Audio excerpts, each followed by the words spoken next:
I literally like just got over with.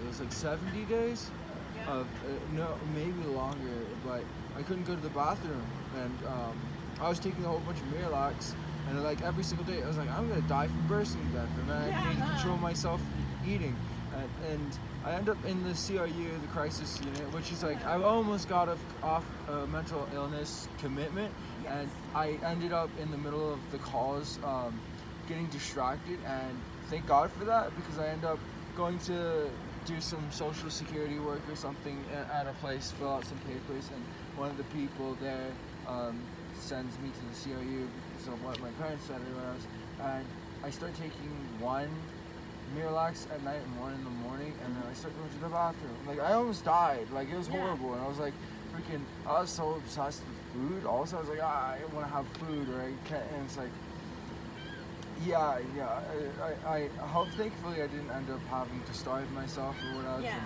now I just, like, since I went to the CRU, I gained like 20 pounds, but it's so easy. It's like,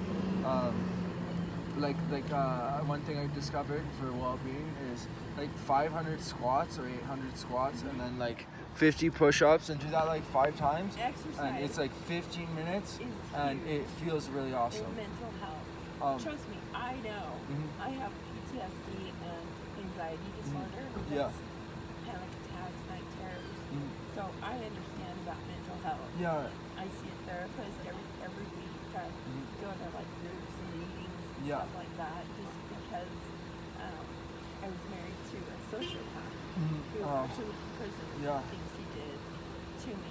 I hear PTSD is often caused by a confrontation with malevolence. And he was evil. I mean, he was, anyway, so I understand that. And I actually have edema, which if I don't drink enough water, I start to bloat like crazy. So I understand having an issue with your body not behaving like it should, and it's scary. It's been like, I appreciate it, because like so it's basically I skip one time, I decided not to go to the bathroom. That leads to 2 years of like kind of on and off constipation, and like now I've like damaged, like I don't have a sensation to go to the bathroom, but like immense suffering can be enlightening towards like what is someone else going through, and it's like and caring for that. And I think generally like people who are higher in compassion have oftentimes just been through hell. I completely agree. And you know, I think people like us tend to sometimes get taken advantage of by people who see that either we have an issue mentally and don't understand, or they see that I have a little bit of money and I get taken advantage of that way. And so I rarely give money. But when I do, it's always just because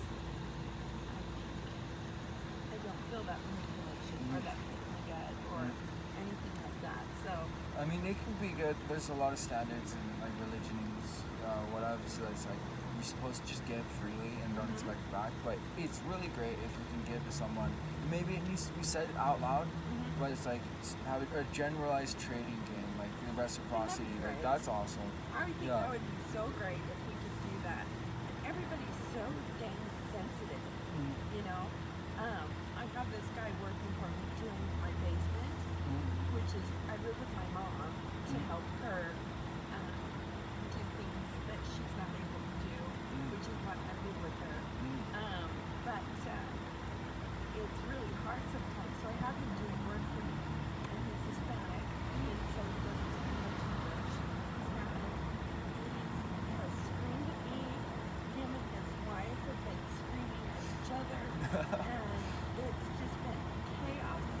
And it reminds me of what I used to live in with my ex, and so it brings that PTSD to the forefront. And it makes me crazy, because he says one thing and then the next day he says, I never said that. And so it's really difficult, so I try to stay away from him as much as possible.